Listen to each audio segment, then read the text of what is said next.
구체적 증거로 표징들을 만들어 주십니다. 또 그 내용과 또 그거에 대해 반응하는 모세와 하나님과의 어떤 그런 대화가 좀 이어지고 있고요. 또 이제 모세가 그 사명을 받아들이고 또 나아가서 성경이 굉장히 난해한 구절 중에 하나라고 말하는 시보라라는 그 아내가 모세를 당신은 피남편이다라고 이상한 말을 좀 하죠. 한 번밖에 안 나오는 구절인데 그런 내용들이 좀 담겨져 있는데 이 구절들 통해서 하나님이 나에게 무슨 말씀을 하시는지 한번 같이 한 마음으로 공독하시겠습니다. 1절부터 시작. 모세가 여호와에게 그러나 그들이 나를 믿지 아니하며 내 말을 듣지 아니하고 이르기를 여호와께서 내게 나타나지 아니하셨다 하리이다. 여호와께서 그에게 이르시되 내 손에 있는 것이 무엇이냐? 그가 이르되 지팡이니이다. 여호와께서 이르시되 그것을 땅에 던지라 하시매 곧 땅에 던지니 그것이 뱀이 된지라. 모세가 뱀 앞에서 피하매 여호와께서 모세에게 이르시되 네 손을 내밀어 그 꼬리를 잡으라. 그가 손을 내밀어 그것을 잡으니 그의 손에서 지팡이가 된지라. 이는 그들에게 그들의 조상의 하나님 곧 아브라함의 하나님 이삭의 하나님 야곱의 하나님 여호와가 내게 나타난 줄을 믿게 하려 함이라 하시고 여호와께서 또 그에게 이르시되 내 손을 품에 넣으라 하시니 그가 손을 품에 넣었다가 내어보니 그의 손에 나병이 생겨 눈같이 이른지라. 이르시되 내 손을 다시 품에 넣으라 하시니 그가 다시 손을 품에 넣었다가 내어보니 그의 손이 그의 손으로 돌아왔더라. 여호와께서 이르시되 만일 그들이 너를 믿지 아니하며 그 처음 표적의 표징을 받지 아니하고 나중 표적의 표징을 믿으리라. 그들이 이 두 표적을 믿지 아니하며 내 말을 듣지 아니하거든 너는 나의 강물을 조금 떠다가 땅에 뿌리라. 내가 또 나의 강물이 땅에서 피가 되리라. 모세가 여호와께 아뢰되 오 주여 나는 본래 말을 잘하지 못하는 자니이다. 주께서 주의 종에게 명령하신 후에도 역시 그러하니 나는 입이 뻣뻣하고 혀가 둔한 자니이다. 여호와께서 그에게 이르시되 누가 사람의 입을 지었느냐? 누가 말로 하는 자나 못 듣는 자나 눈 밝은 자나 맹인이 되게 하였느냐? 나 여호와가 아니냐. 이제 가라. 내가 내 입과 함께 있어서 할 말을 가르치리라. 모세가 이르되 오 주여 보낼 만한 자를 보내소서. 여호와께서 모세를 향하여 노하여 이르시되 왜 이 사람 내 형 아론이지 아니하냐? 그가 나의 작은 것을 내가 아노라. 그가 너를 만나러 나오나니 그가 너를 볼 때 그의 마음에 기쁨이 있을 것이라. 너는 그에게 말하고 그의 입에 할 말을 주라. 내가 그의 입과 그의 입에 함께 있어서 너희들이 행할 일을 가르치리라. 그가 너를 대신하여 백성에게 말할 것이니 그는 그의 입을 대신할 것이요 너는 그에게 하나님같이 되리라. 너는 이 지팡이를 손에 잡고 이것으로 이적을 행할지니라. 모세가 그의 장인 이르고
백성이 믿으며 여호와께서 이스라엘을 찾으시고 그들의 고난을 살피셨다고 듣고 머리 숙여 경배하였더라. 아멘.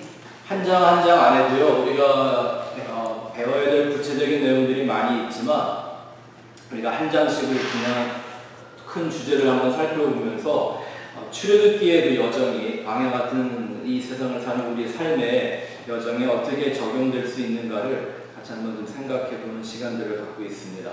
1장에 어떤 하나님? 1장에 나타나신 하나님은 구원의 하나님, 탈출하시는 하나님입니다. 이 하나님은 우리 삶 속에서 끊임없이 경험하려면 내가 받은 완전한 구원을 오늘도 완성하고 있는가라는 걸 우리는 끊임없이 내게 질문해 봐야 할 것입니다. 예수의 형상을 본받게 하시기 위해서 아직도 세상에 속해 있거나 옛사람에 속해 있거나 하나님이 원하시는 그 거룩한 사람으로 가기에 나를 붙들어내고 있는 것들로부터 내가 탈출하고 있는가? 하나님 우리를 끊임없이 그렇게 인도하고 계시는데 그 변화와 성장의 과정 속에 내가 실제로 그 하나님을 경험하고 있는가? 이것이 우리 삶 속에 계속 생각되어져야 되는 일 중에 하나죠. 또 두 번째는 2장에서는 언약의 하나님. 과연 우리는 그 영원한 언약을 갖고 움직이시는 그 크신 하나님을, 광대하신 그 하나님을 보고 살아가고 있는가? 하루하루가 무의미한 하루가 되지 않으려면요, 오히려 내 삶 속에 산발적으로 쳐들어오는 어떤 필요나 어떤 상황들에 반응을 하기보다 그 모든 것들을 통해 하나님의 목적을 이루어 가시는 그림으로 보면서 따라가야만 하루하루가 의미 있는 삶을 살게 됩니다. 그 완전한 언약에 한 걸음이라도 더 가까이 가는 것이죠. 저는 한 걸음이라고 얘기하는데 과거에 제가 그 어떤 미국 목사님 설교를 듣는데 그분은요 1인치 closer to God 이렇게 얘기하더라고요. 하루에 내가 하나님 앞에 1인치만 더 가까이 가도 된다라는 거죠. 아니면 그러면 우리는 그냥 내비두면 우리는 멀리 가는 게 우리의 특성이기 때문에 그렇습니다. 3장에서는 불로 임하신 그 하나님, 내 삶에 그 불과 같은 하나님의 임재가 내 삶 속에서 항상 움직이고 있는가, 우리 이것을 점검해야 합니다.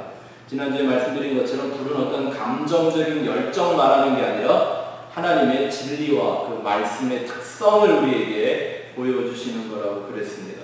그래서 하나님의 말씀을 내가 배울 때 혹은 묵상할 때 그 말씀을 깨달아 할 때 혹은 누군가와 나눌 때 내 안에 불같은 뜨거운 하나님의 임재가 임하는가, 이게 굉장히 중요한 거죠. 엠마오로 돌아가던 그 두 제자가 어떤 사람을 하나를 만납니다. 길을 가면서 그 사람하고 얘기를 하다가 그 사람이 떠나고 났더니 나중에서야 그분이 부활하신 예수님이었던 걸 알게 되면서 둘이 이런 얘기를 하지 않습니까? 그가 우리에게 말씀을 풀어줄 때 우리의 마음이 뜨거워지지 않더니라. 성도의 삶 속에는 이 불이 꺼지면 안 됩니다.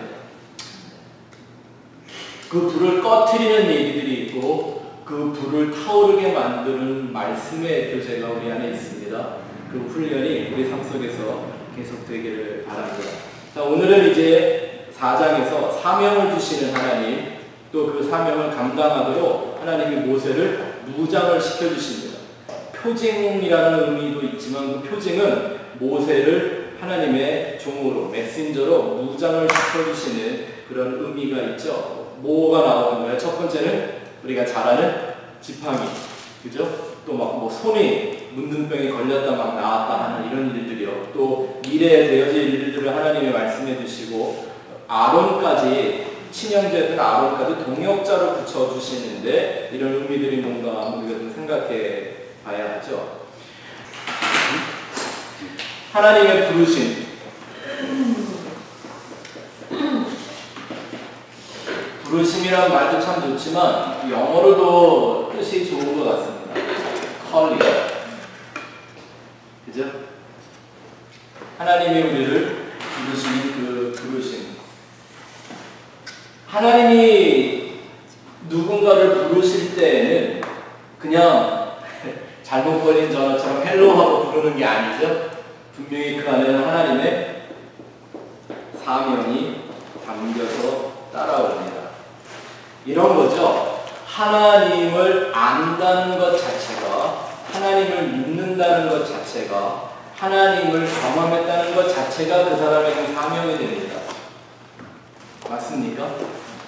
그 어떤 사명을 특별한 어떤 일로 혹은 어떤 소위 우리가 말하는 사역, 교회에서 하는 많은 그런 프로그램들의 어떤 일들을 자꾸 생각을 해서 사명이라는 본질적인 의미가 자꾸 변질되죠. 우리가 1대1 공부할 때 사역이라는 거 한번 제보를 해보면 이런 얘기 많이 나왔죠. 사실은 우리 성도들에게 가장 위대한 사명은 그 살아계신 하나님, 그 하나님을 끊임없이 증거하고 그 구원자이신 예수 그리스도를 끊임없이 말하며 우리 삶 가운데 역사는 하나님을 찬양하는 그것, 사실 이거보다 더 큰 사명이 없습니다. 뭘 해도 그거를 포기하면, 그거에 실패하면 그 사명은 실패의 사명으로 끝나고 마는 거죠. 하나님이 창조하시고 구원하셔서 부르신 자들에게는 반드시 이 사명이 따라갑니다. 하나님이 출애굽기 3장에 불로 모세에게 찾아오셔서 당신의 모습을 보여주신 건 어떤 특별한 경험이나 하나님이 당신을 불로 쇼를 하기 위해서 한 게 아닌 거죠. 그렇게 당신을 나타내시면 하나님이 모세를 부르신 그 목적이 뭔지, 그 사명이 무엇인지를 알게 하신다는 겁니다. 이렇게 사명자로, 부르심을 받은 자로 선택을 받는다는 것, 참 신비하고 감사한 일이지만 동시에 두렵고 떨리는 일입니다. 자, 이런 부담이 우리만 있는 게 아닙니다. 우리 성경에 있는 사람 똑같은 얘기 했습니다. 히브리서 10장 31절 읽어볼까요? 시작. 하나님 살아계신 하나님의 손에 빠져 들어가는 것이 무서울진저. Falling into the hand of God. 살아계신 하나님의 손으로 막 빠져 들어가는, 이게 두렵다라는 거예요. 이거 우린 두 가지 반대 방향으로 생각해 볼 수가 있어요. 하나는 진노의 하나님, 하나님의 손으로, 손이라는 건 하나님이 하나의 그 일하시는 거를 얘기하는데, 하나는 심판을 말하기도 하고요. 하나는 우리를 들어 쓰시는 손을 말하기도 합니다. 이해하셨습니까? 그래서 하나님한테 선택을 받아 부르심을 받고 그 하나님이 주시는 그 사명을 받는다는 것, 이게 사실은 두렵고 떨리는 일이다라는 거예요. 다윗도 그런 얘기를 합니다. 사무엘하 한번 같이 읽어보죠. 시작. 다윗이 가세게 이르되 내가 고통 중에 있도다 청하건대 여호와께서는 긍휼히 여기시니 우리가 여호와의 손에 빠지고 내가 사람의 손에 빠지지 아니하기를 원하노라 하는지라. 하나님이 다윗을 사랑하셨고 다윗을 인정해 주셨던 것은 다윗은 언제나 이런 마음을 가지고 있었다는 겁니다. 우리가 지난주에도 다윗에게 한 가지를 한번 한 적이 있었죠. 사울 왕을 죽일 수 있었을 때 그를 죽이지 않았습니다. 근데 오히려 책망을 한 걸 누굴 책망을 합니까? 사울 왕을 지켜야만 했던 그 용사 아브넬이라는 용사를 데려다가 죽일 듯이 호통을 칩니다. 그런 마음, 이 하나님이 정말 복 주시는 마음일 수밖에 없는 거죠. 한번 생각해 보세요. 하나님이 우리 무슨 인간의 도움이 필요해서 우리를 불러다 쓰실까요? 우리가 사명을 받는다, 막 내가 하나님을 위해서 뭔가 해야 된다고 생각하면 마치 하나님에게 나라는 존재가 없어서는 안 될 것처럼, 내가 반드시 어떤 일에 필요해서인 것처럼 이런 생각을 하기가 쉬운데, 한번 하나님 입장에서 생각해 보자는 말입니다. 어떤 사람을 데려다가 써야 하나님이 하시는 일만큼 완전하게 할 수 있을까요?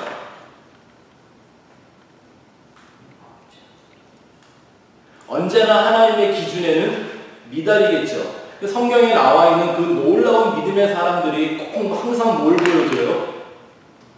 항상 2% 모자란 거. 성경이 꼭 보여주잖아요. 로마서 3장에 모든 사람이 죄를 범하였음에 하나님의 영광에 이르지 못하더니 의인은 없나니 하나도 없다 그랬는데, 어떤 사람이 어떤 마음으로 하나님을 섬기면 하나님이 계획한 그 완전치를 완성해낼 수 있을까요? 아니잖아요. 그럼에도 불구하고 하나님이 그 무지한 인생들을 불러서 이렇게 쓰시는 이유가 뭘까요? 하나님은 하나님의 형상을 닮은 인격체로 당신을 계시하기를 원하시는 분이십니다. 그게 창조의 목적이었고 구원의 목적이고 새 하늘과 새 땅의 목적이기 때문입니다. 이해가 되시죠? 그래서 하나님은 인간의 불완전함에도 불구하고 한 사람씩 한 사람을 불러서 사실 하나님을 위해서가 아니라 부르심을 받은 날 위해 하나님이 목적도 주시고 계획도 주시고 비전도 주셔서 우리를 그 사람으로 만들어 가시는 거죠. 이걸 깨달은 사도 바울은 뭐라고까지 고백을 합니까? 하나님이 전도에 미련한 것으로 이렇게 얘기를 합니다. 그렇죠? 네. 여러분들도 예수 믿어보면서 중간중간에 그런 생각 한 번쯤 꼭 해보셨을 거예요. 차라리 하나님이 그냥 하늘에 나타나셔서 어느 날 크게 소리를 한번 지르시든지 하늘에 막 손가락으로 뭘 쓰든지 뭐 이상한 구름 같은 걸로 예수님 얼굴 이런 거 그리지 마시고 네? 그냥 내가 살아있다면 호통을 치시든가 이렇게 딱 증거를 보여주시면 훨씬 쉽지 않을까. 예? 뭐 이런 거 있잖아요. 한만 전도해도 잘 안 되는 그런 사람이 있다면 나중에 그런 생각 들죠. 하나님, 저는 어떻게 과거에 기도했었냐면요. 제가 선교사일 때 전도를 하는데 정말 사람 약 올리면서 예수 안 믿는 사람들이 있어요. 그러면 제가요, 그 사람들의 이름을 정해놓고 기도하는데 하나님 이 사람들이 꿈에라도 지옥에 가게 해주세요. 그렇게 기도했었어요. 근데 그 기도가 응답되더라고요. 지옥이 아니더라도 꿈속에서 그런 지옥 같은 두려운 것을 경험해냅니다. 그래서 뭐 어떻게 지발로 교회를 걸어 들어오면 왜 왔냐고 물어보면 소문이 나갖고 혹시 목사님 나 때문에 그런 기도하셨어요? 네, 그러니까 그런 생각 들잖아요. 근데도 불구하고 하나님은 꼭 하나님의 형상을 닮은 한 영혼 한 영혼을 위해서 일하십니다. 하나님이 일을 하실 수가 없어서가 아니라 하나님과 영원히 함께할 한 사람을 만들기를 원하시기 때문이라는 것이죠. 네, 오늘날 우리나라 특별히 한국 기독교가 이 시대의 이런 혼란과 방황을 피하지 못하는 이유가 있습니다. 뭐냐면 이 사명이라는 것 자체가 아주 충동적이고 어설픈 것으로 한국 교회가 비대해졌기 때문입니다.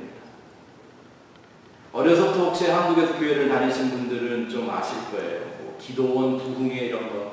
그리고 중고등학교 때 교회만 안 빠지고 교회를 나가도요, 막 교회분들이 얘는 목사감이라고 막 부추기고 신학교 보내고요. 하여튼 그 당시에 저 어릴 때만 해도요, 목사 아들이나 장로 아들들은요, 바른 선택의 조건이 별로 없었어요. 정말 뛰어나게 공부를 잘해서 뭐 정말 스카이를 갈 수 있는 거 아니면 얘는 목사하는 게 낫다고 막 교회도 그렇게 부추기고 그랬다니까요.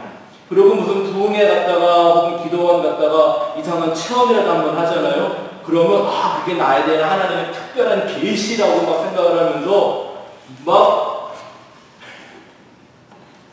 문제는 복음의 진리에 굳게 서지 못한 사람들이 그 알량한 사명감 가지고 한국교회를 부흥을 시켜놨어요. 비대해진 거죠. 건강한 부흥이, 건강한 성숙이 아니었었다라는 거죠.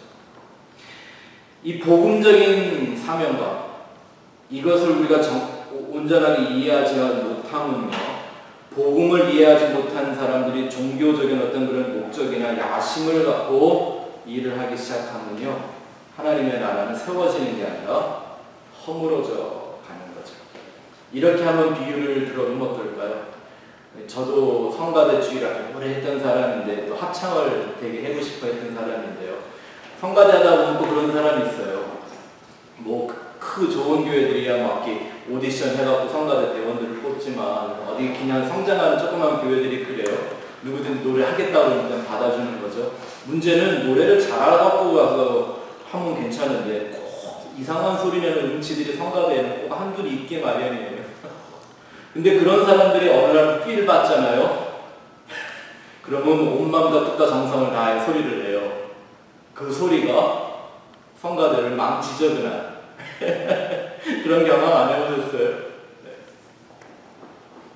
마치 이 어설프고 충동적인 사명감을 갖고 일을 하다가 보면 그런 일들이 꼭 생기게 되어 있단 말입니다.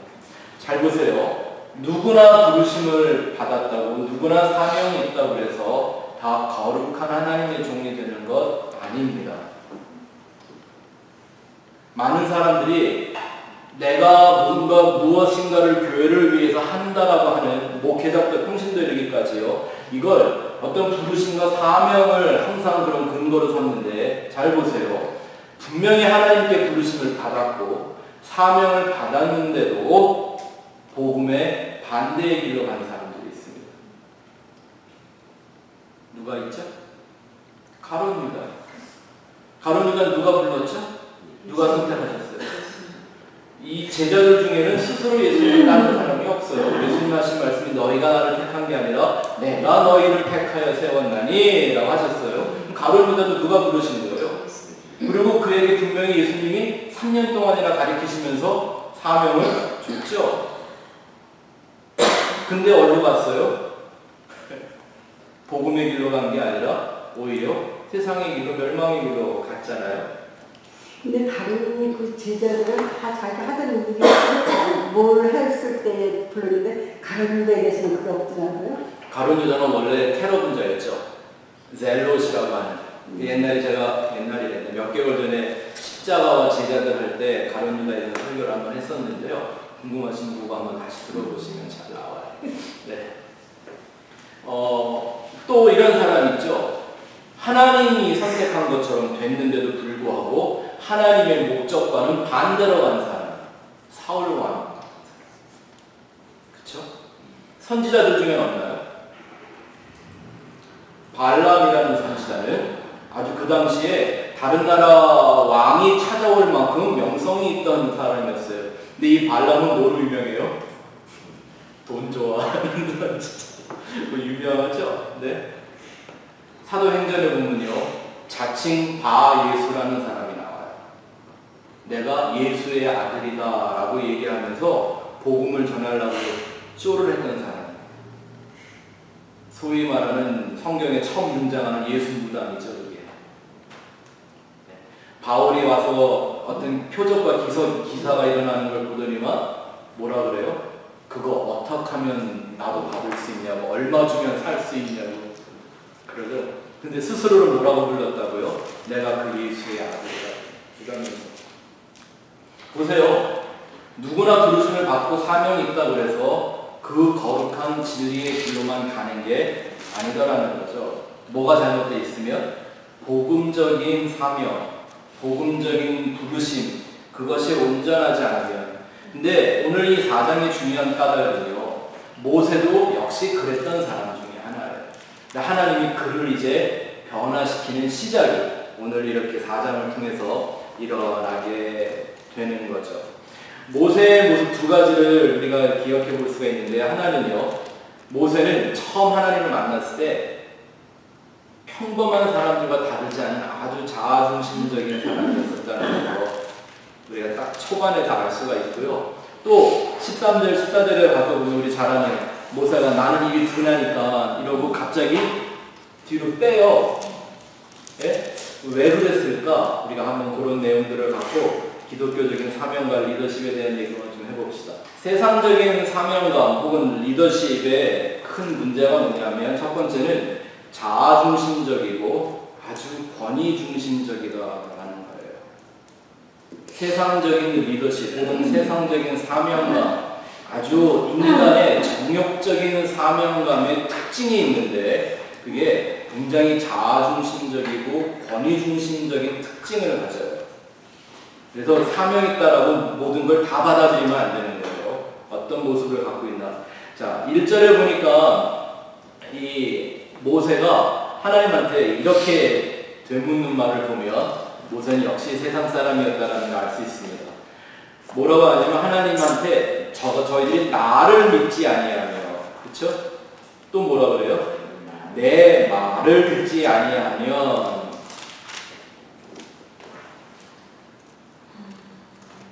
이 사람이 지금 제일 두려워하는 게 뭘까요? 자기 자신이 사람들에게 인정받지 못하고 신임을 받지 못하면 어떤가? 사람은 누구에게나 존경받고 사랑받고 칭찬받고 싶은 마음 다 있습니다. 근데 이거의 문제와 함정이 뭡니까? 그런 것들이 앞서면 사람을 무서워하게 됩니다. 사람을 두려운 존재로 보게 됩니다. 이게 근본적인 인간의 정체죠. 그래서 사람들은 여론에 좀 약합니다. 정치인들이 제일 무서워하는 게 뭐예요? 여론이에요. 정치들이 제일 야비하게 사용해 먹는 게 뭐예요? 여론이에요. 하나님의 나라는 절대 그렇게 움직이지를 않습니다.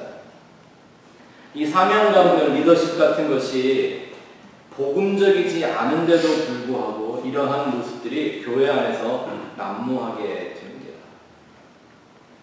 한번 생각해 보세요.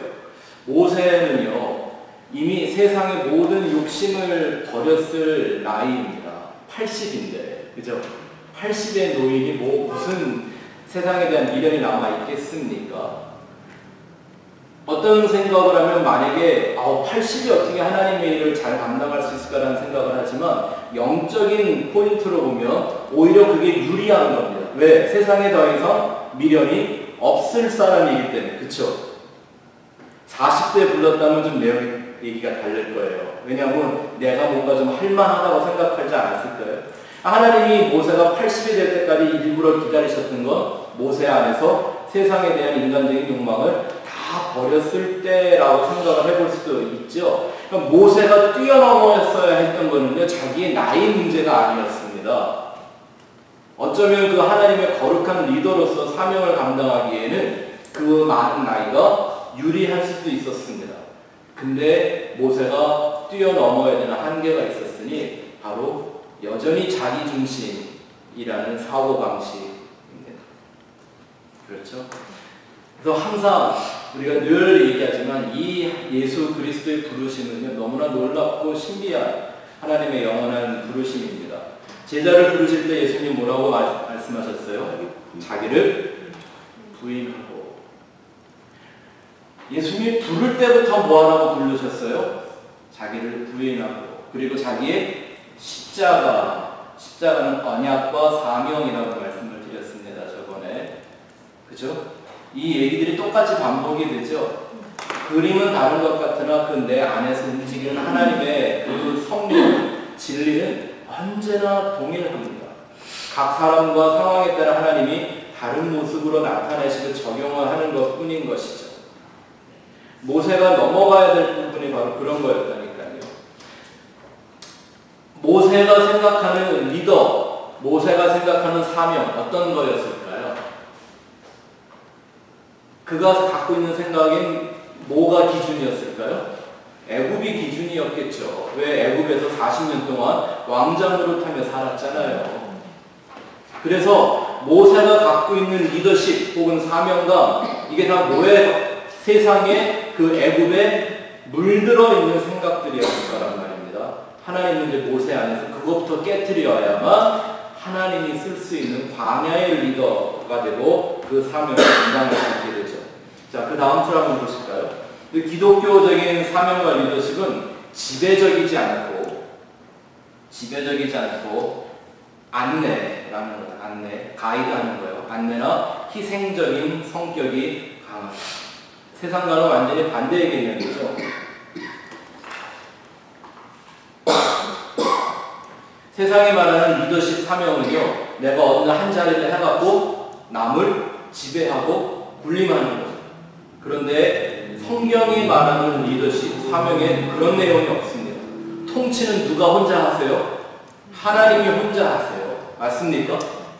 이거 잊어버리면 하나님이 혼자 하시고 우리는 그 안에서 함께 일하는 안내자가 되고 그걸 이루어내는 나를 희생하는 리더십과 사명이 바로 기독교의 리더십과 사명이라는 것을 우리는 잊지 말아야 합니다. 역시 그게 최고의 예는 예수님이시죠. 예수님이 보여주신 사명감과 그 리더십들을 한번 생각해 볼까요? 첫 번째는 철저하게 하나님 의존적이셨습니다. 이 사명, 리더십은 우리가 할 얘기가 많고 여러분들이 배운 얘기가 많겠지만 아주 오늘은 핵심적이고 본질적인 것들만 좀 말씀을 드리는 거예요. 하나님의 본체이셨던 그분이, 하나님의 아들이셨던 그분이 이 땅에 오셨는데도 불구하고 당신의 뜻대로 마음대로 하지 않고 철저하게 아버지에게 의존적인 삶을 사신 거예요. 일부러 그렇게 보여주시는 거예요. 일부러. 다시 말하면 하나님을 절대 앞서가지 않으십니다. 세상은 달라요. 세상은 앞을 미리 내다보고 준비하고 대비책을 잘 이렇게 짜서 그것들을 잘 이렇게 해결해 나가는 리더십, 그 사명이 좋은 거예요. 맞죠? 그래서 세상에서는 한 발 앞서가는 사람이 항상 유리한 거죠. 근데 하나님 나라의 리더십은 그렇지 않다니까요. 이거를 여러분들이 오늘 잘 이해 좀 해주시면 여러분들 안에 정말 복음적인 사명과 리더십에 대한 새로운 중요한 어떤 깨달음을 하나 가질 수 있을 거예요. 한국 교회나 많은 이 미국 교회들, 우리가 소위 말하는 크게 성장하고 부흥한 대형 교회들 말입니다.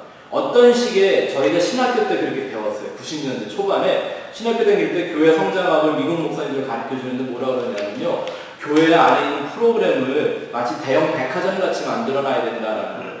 무슨 뜻이에요? 그 안에 들어오면 절대 그냥은 못 나가요.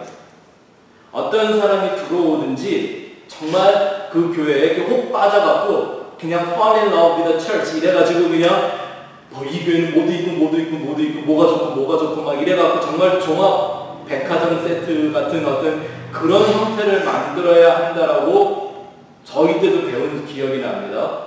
근데 그렇게 세워진 교회들이 지금 어떤가요?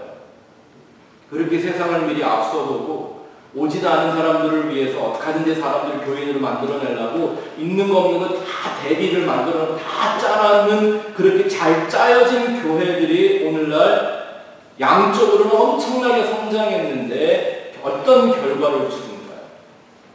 제 말 이해하시겠죠? 네. 일을 잘하는 걸 제가 얘기를 하는 게 아니라 뭘 먼저 말하려고 하냐면요, 하나님을 앞서가지 않는다라는 철저한 원칙입니다.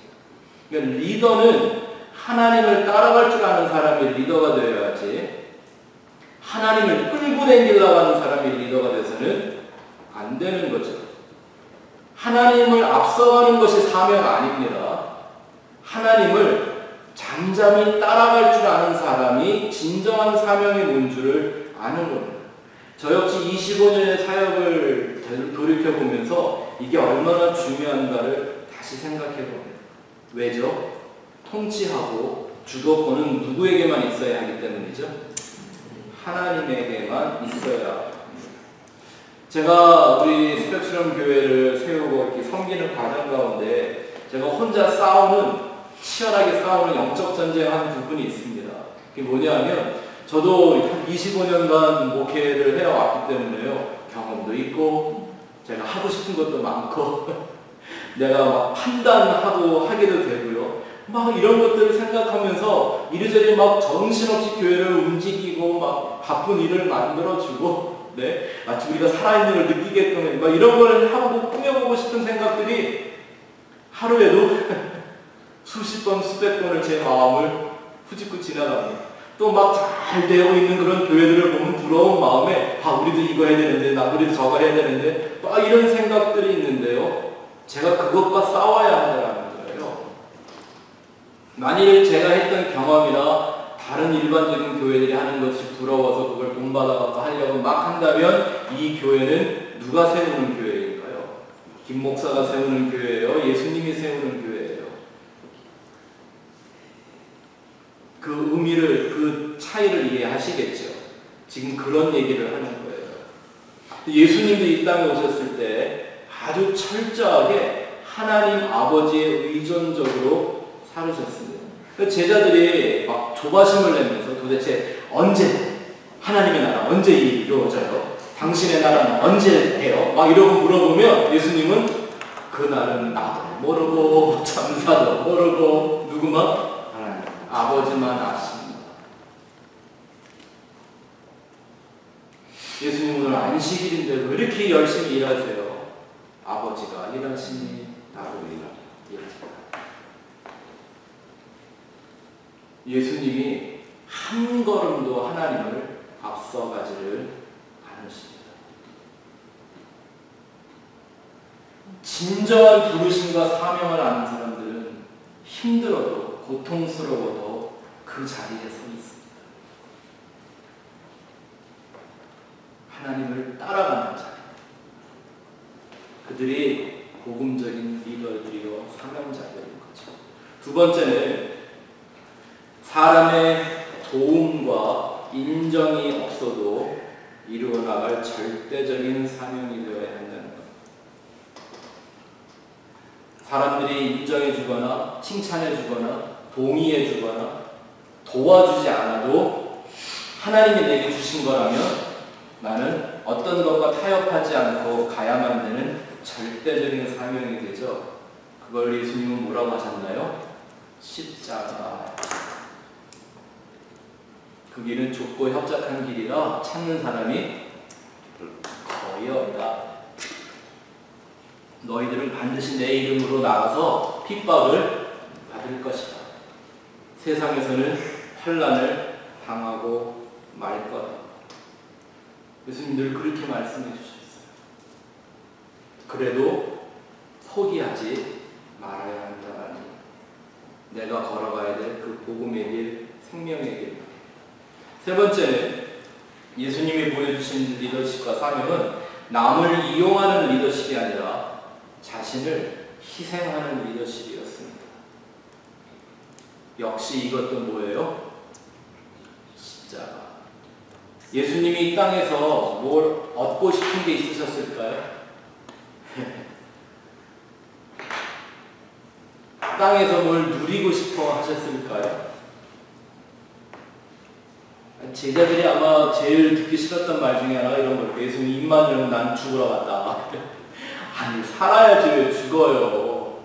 네? 잘 살라고 지금 하는 일인데 나는 섬김을 받으러 온 자가 아니라 도리어 섬기러 왔다. 그렇기 때문에 예수님은요, 우리도 생각하면 참 힘든 얘기지만 창녀들이나 세리들과 잔치하는 걸 부끄러워하지 않으셨습니다. 제자들에게도 무릎 꿇는 걸 부끄러워하지 않으셨습니다. 왜? 그게 목적이었기 때문에.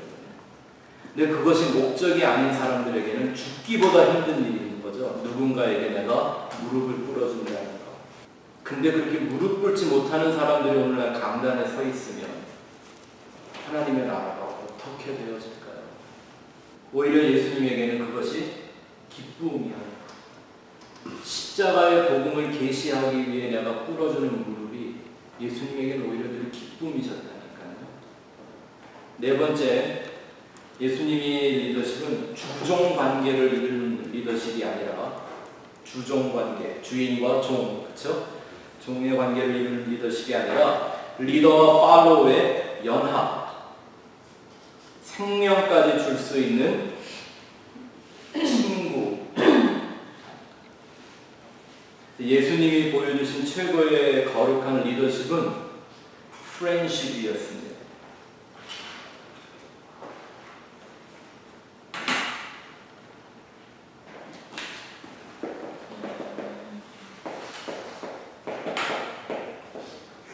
(3년) 넘게 그 제자들을 다 가르치시고 이것저것 다 보여주시고 당신의 모든 걸 다 주신 예수님이 나중에 제자들을 뭐라고 부르셨어요? 친구를 위하여 생명을 버리는 이에 더 큰 사랑이 없나니. 근데 세상은 리더십을 프렌십 위에 올려놓습니다. 맞습니까? 예수님은 제자들과 낮아져서 그 제자들과 친구가 되기를 원하셨어요. 생명까지 내어줄 수 있는, 생명, 목숨을 주고받을 수 있는 친구가 되기를 원하셨습니다. 근데 세상의 리더십은 안 그래요. 내가 리더라는 높은 자리에 서서 누군가를 종으로 만들어요.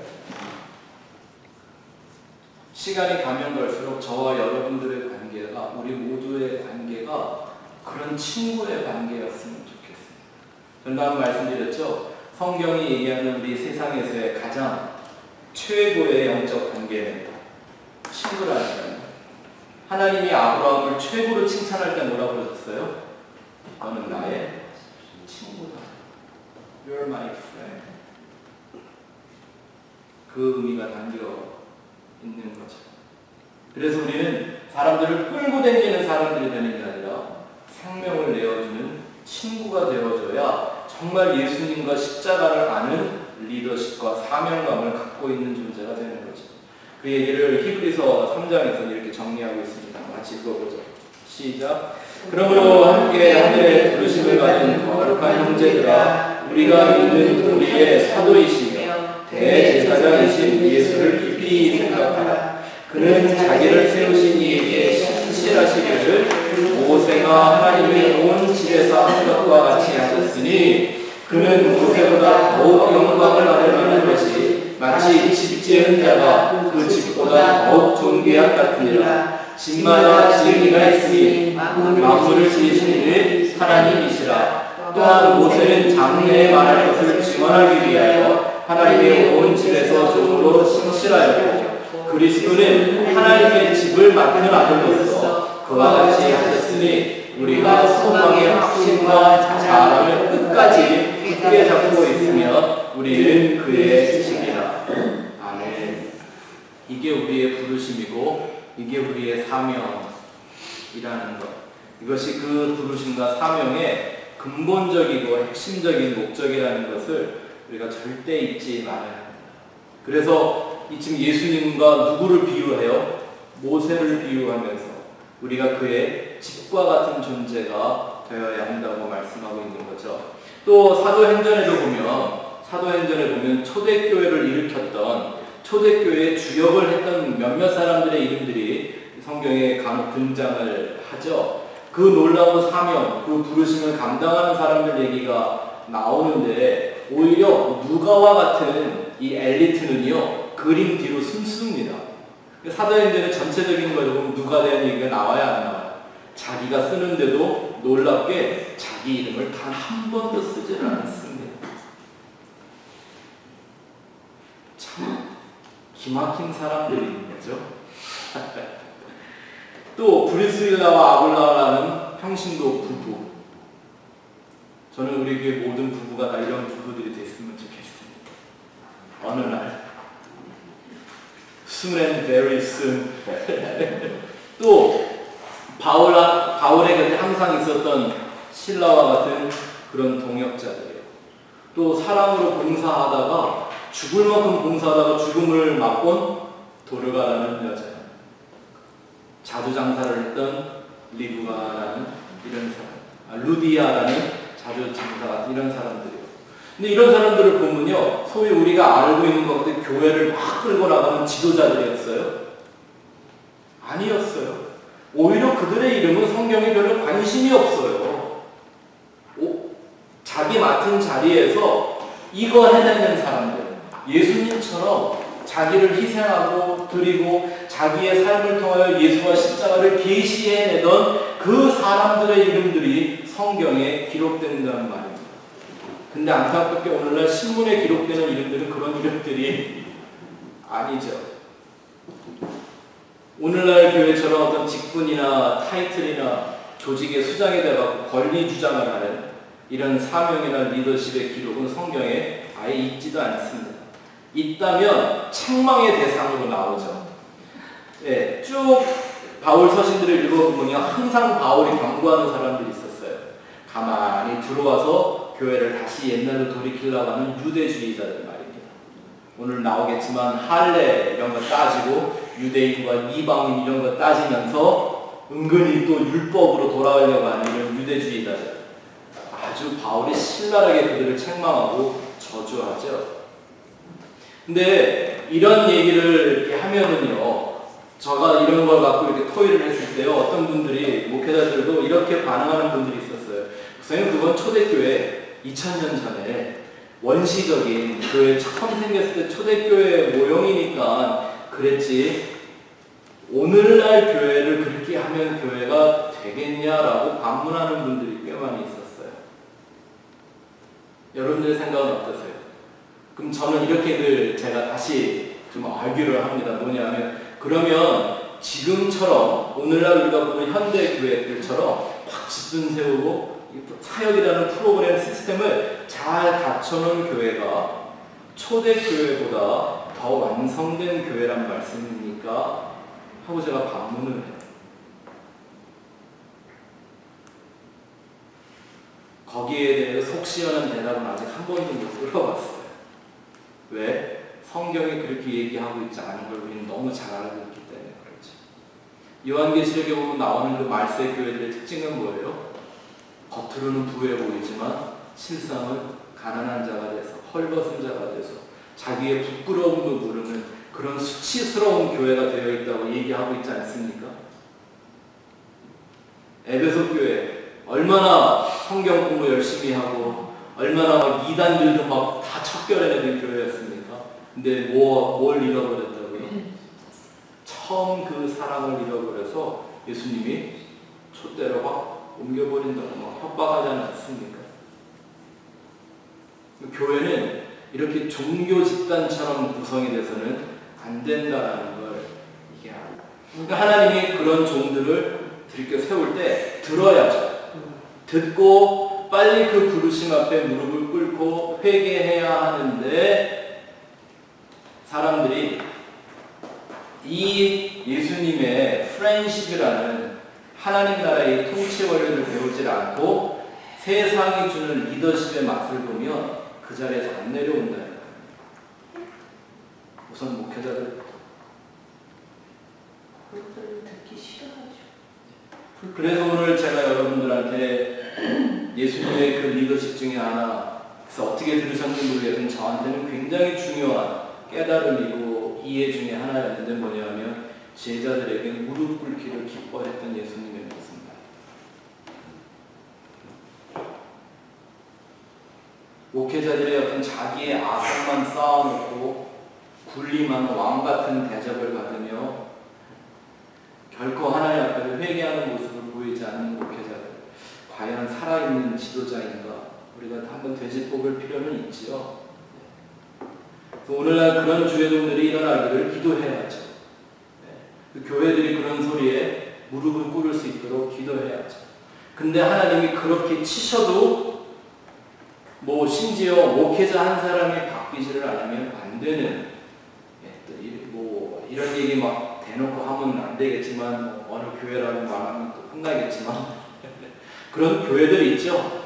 하나님이 분명히 그 교회를 책망하시고 징계한 흔적이 있는데도 불구하고 목회자나 교회 지도자들이 그 교회 리더십들이 고개를 빳빳이 들고 그게 할례 공부할 때 이제 거기 나올 거였는데 목이 곧아서 자기들의 의를 주장하지 절대 하나님의 권위 앞에 무릎 꿇지 않죠. 그리고 그대로 그냥 가죠. 그러면 집사님이 여쭤보신 것처럼 그 교회에서는요 교회로서 하고 싶은 일을 다 해요. 재미도 있어요. 노래도 좋은 거 부르면 뭐 찬송가라고 다 부르는데 안 좋을 수 있을까요? 그렇죠? 또 교회 오면 좋은 얘기 해주니까 그분의 추종자가 된 사람들은 또 같이 막 박수치고 기뻐하겠죠? 그렇지만 하나님은 더 이상 그 집단을 통해서 영광받지 않으시는 거죠. 하나님의 눈은, 하나님의 촛대는 열매를 맺는 교회를 움직이는 거죠. 근데 이거는 큰 교회 하나만 봐서 그러는 건 문제가 아니라 좀 이따 제가 그런 얘기를 하려고 그랬는데요. 이게 사실은 개인에게도 적용되는 말씀이에요. 한 개개인에게도. 그래서 제가 처음에 부르심과 사명이 있으면 다 거룩한 길을 갑니까? 라고 반문을 했던 거예요. 이해가 되시죠? 그래서 교회가 정말 초대교회 같은 예수님이 그 피 흘려 세우신 초대교회 같은 모습을 보려면 우리가 이거 한 가지 잘 지켜야 합니다. 거기 밑줄을 한번 채워보시고 오늘은 시간이 가서 그것까지만 하죠. 교회가 종교적인 일에 매달리지 말고 성경에 매달리고 주님과의 관계에 집중하고 한 사람 한 사람이 예수와 연합하며 십자가의 길을 가는 진리에 헌신해야 참된 교회가 되어가는 겁니다. 초대교회는 아주 멋진 시스템이나 근사한 리더십들이나 이런 거 없었지만 그 교회가 300년 동안 그 모진 핍박 가운데서도 순교의 피를 흘려가며 예수 그리스도의 복음을 지킬 수 있었던 것은 그들의 신앙은 종교적인 구조로 만들어진 신앙이 아니었고 철저하게 하나님과의 인격적인 신앙과 예수님의 십자가의 길의 문제를 알고 따라가는 사람들이었기 때문입니다. 그래서 그들은 카타콤이라고 하는 그 동굴을 파놓고 거기서 막 문둥병으로 죽어가 되어 그게 슬프지 않았던 사람들이었어요. 네, 그런 환난의 시대가 곧 오지 않을까요? 모든 성도들, 저와 여러분, 하나님에게 부르심을 받은 사람들에게는 이런 사명감을 갖고 가는 거예요. 근데 사실 이 부분은요, 어찌 보면 이 시대 사람들이 제일 힘들어하는 일이 됩니다. 왜죠? 이 역사는요, 이런 사명, 이런 부르심을 감당하게 되면요, 먼저 자기의 자아를 변화시키는 일이 우선하지 않으면 절대 안 되기 때문입니다. 우리 성도들이 자칫 잘못하면 빠지기 쉬운 그릇된 사명감이나 리더십의 문제하면 자기는 변화하지 않는데 남에게는 좋은 영향력을 발휘하고 싶어하는 생각들.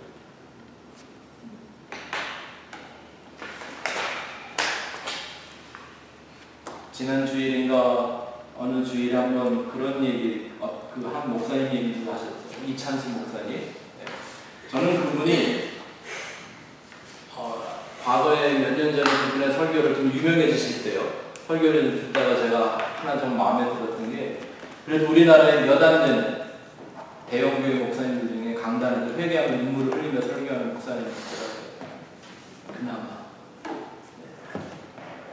근데 그런 거 없이 요즘은요, 현란한 메시지와 좋은 기독교 정보들 다 모아서 그냥 남에게 영향을, 그러면 목사님들은 나와서 10만원짜리 커피 마시고 이런 거에 관심 있는 사람들은요, 절대 하나님의 거룩한 부르심과 사명을 감당하는 게 아닙니다. 이게 왜 힘드냐면 철저하게 예수와 그 십자가 앞에서 자기를 부인하고 그 언약만, 그 십자가만 붙들어야만 갈 수 있는 길이기 때문에 저희는 이 마지막 시대에 그런 한 사람이 되고 작더라도 그런 교회 되었으면 좋겠습니다. 이제 하나님이 모세에게 다음 주에 공부할 거는요, 이제 몇 가지 표징들을 주시잖아요. 이 과정들이 모세가 가지고 있던 자아 중심적인 그런 부르심과 사명감, 리더십, 또 권위 중심적이었던 그의 생각들을 다 깨트리는 표징들이라는 걸 제가 다음 주에 여러분들에게 말씀드릴 겁니다. 지팡이, 손이 문둥병 되는 거, 나일강이 피로 변하게 만드신다라는 거, 이 모든 게 다 그것을 상징하고 있는 내용들입니다. 한 주간 동안 여러분들 사시면서 나를 부르신 하나님, 내게 복음 증거, 예수의 이름의 증거를 사명으로 주신 그 예수님, 내 안에서 무엇이 깨져나가야 되고 내가 온전히 사명을 감당하는 어떤 모습들이 있어야 하는지를 여러분들 한번 신중하게 생각해 보시는 한 주간이 되셨으면 좋겠습니다.